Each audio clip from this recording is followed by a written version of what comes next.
यति बेला एउटा नाम निकै चर्चामा रहेको छ। प्रधानमन्त्री केपी शर्मा ओली।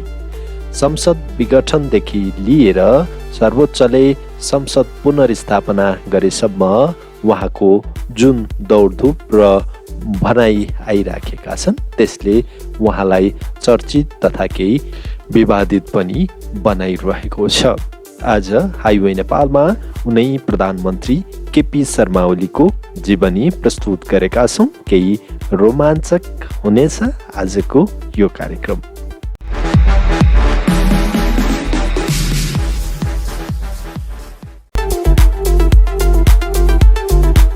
प्रधानमन्त्री केपी शर्मा ओलीको जन्म विक्रम सम्वत 2008 साल फागुन 11 गते तेह्रथुमको युवामा भएको थियो। उनी 1.5 वर्षको हुँदा आमाको निधन भएको समकालीन नेताहरू बताउँछन्। उनी 4-5 वर्षको हुँदा उनका पिता मोहन प्रसाद ओली बाल बच्चा लिएर झापाको सुरुङ्गामा बसाइँ सरे। पछि कन्काईको बाढीले ओली परिवारको घर बगाइदिएपछि उनीहरू सुकुम्बासीमा परिणत भए। ओलीलाई केही समय बडाबा र हजुरबाहरूले पाले। किशोर अवस्थामा ओली रामनाथ दाहालका घरमा काम गरेर विद्यालय जान थाले। उनको 10 कक्षासम्मको औपचारिक शिक्षा झापामै भयो। झापा झरेका र बाल्यकालमै आमाको मातृवात्सल्यबाट विमुख बनेका ओली रामनाथ दाहालका घरमा बसेर पढ्ने क्रममा रामनाथकै प्रेरणाले कल्लिलो उमेरमै कम्युनिस्ट बने। रामनाथ दाहाल 2029 सालमा सुखानीमा शहीद भए। गरिबीका कारण अरूको काम गरेर बस्न बाध्य बनेका ओली 2023 सालमा मार्क्सवादी अध्ययन दलको सदस्य बनेर कम्युनिस्ट राजनीतिमा होमिएका थिए। पाटन निवासी राधिका साक्यसँग अन्तर्जातीय विवाह गरेका ओलीका आफ्ना छोराछोरी छैनन्। भक्तपुरको बालकोट र झापाको दमकमा घर भएका ओलीले जीवनको उत्तरार्धमा परिवारका सदस्यका लागि पैसा र पदको दायित्व बोक्नुपर्ने स्थिति छैन। सुरुङ्गामा बाढीले घर जग्गा बगाइदिएपछि झापाको पृथ्वीनगर बसाइ सरेका ओलीका पिताले सामान्य किसानले जस्तै अनेकन भुक्तमान भोग्नु परेको थियो।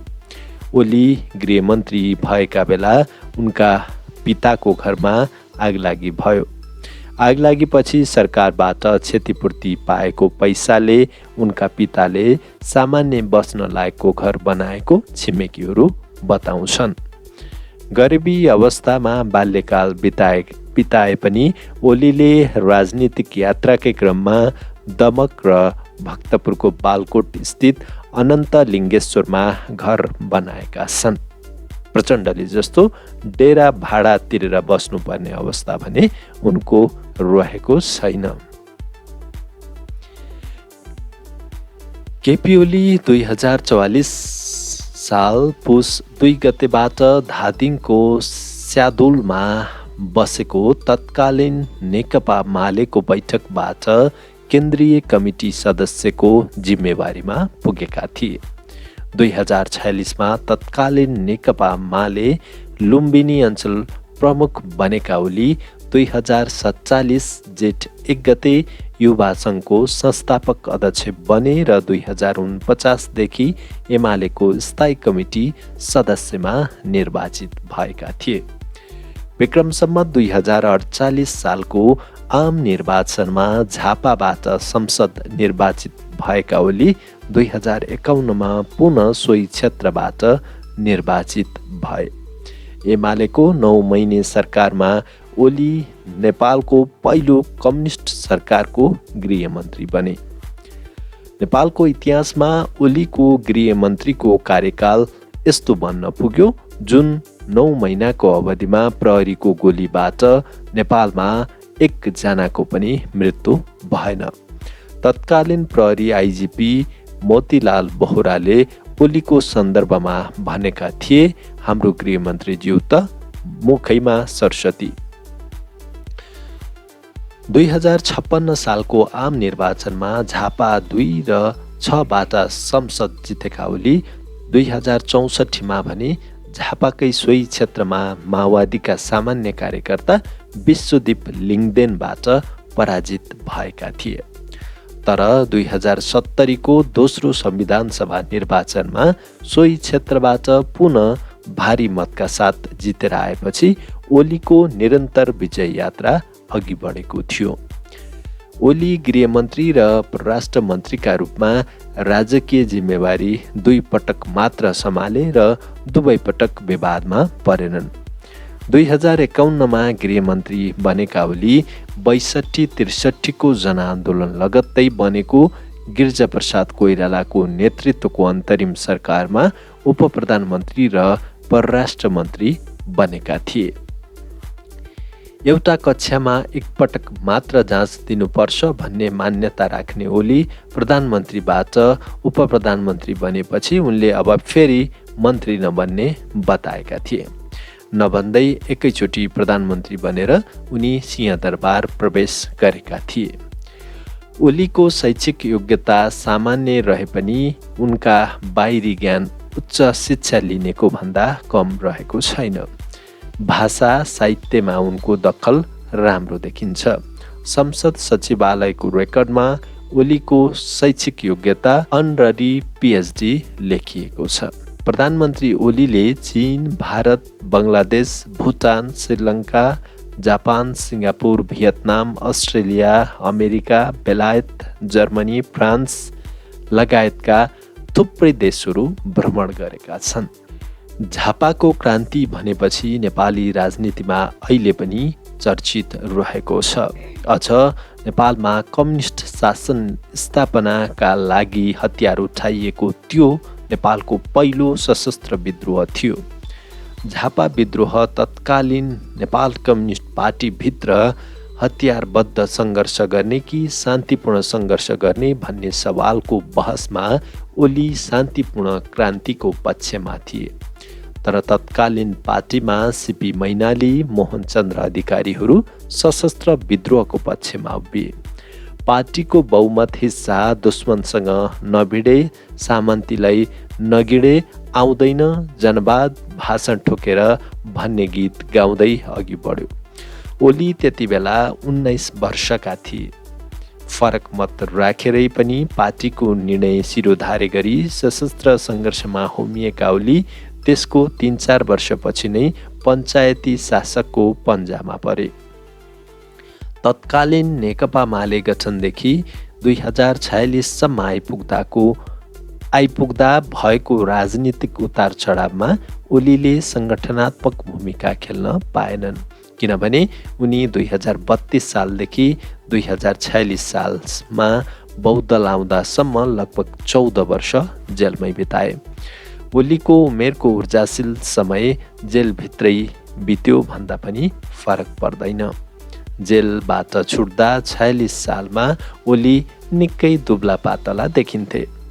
जेलबाट छुटेपछि उनी पार्टीका साथीभाइसँग गाडी भाडा मागेर झापा फर्किएका थिए।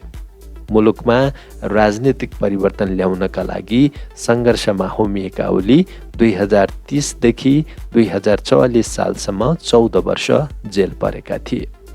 जेलभित्रैबाट पनि उनी पार्टीको राजनीतिक काममा भने सक्रिय रहन्थे। उनले जेलबाटै चिठी पत्रका माध्यमबाट पार्टीमा विचार प्रवाह गर्थे।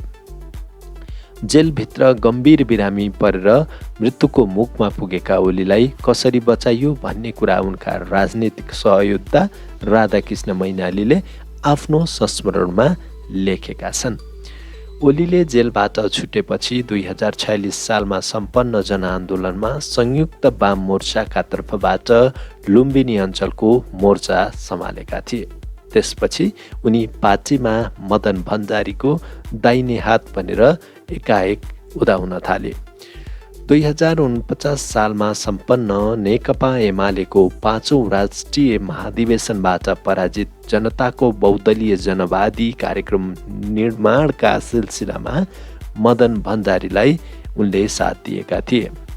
सशस्त्र विद्रोहको विपक्षमा 2028 सालमै मत जाहेर गरे पनि अल्पमतमा परेका ओली 20 वर्षपछि बहुदलीय जनवादको नीति पारित भएपछि त्यसका प्रवक्ता बनेर उभिए।